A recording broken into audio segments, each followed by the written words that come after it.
എന്തിന് ശരി എന്തേ? Oh my god. പറയുമ്പോ നിങ്ങൾക്ക് അഹങ്കാരോ?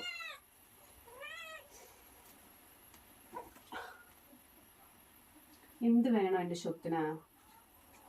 എന്ത് വേണം എൻ്റെ സ്വത്തിന്? ശരി, അവിടെ ഇരിക്കട്ടാ, അവിടെ ഇരിക്കട്ടാ.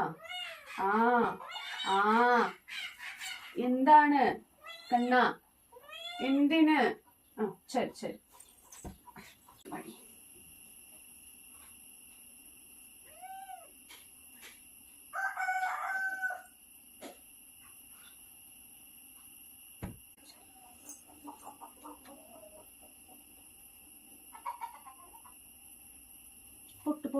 പൊട്ട് വെച്ചത് തങ്കോ.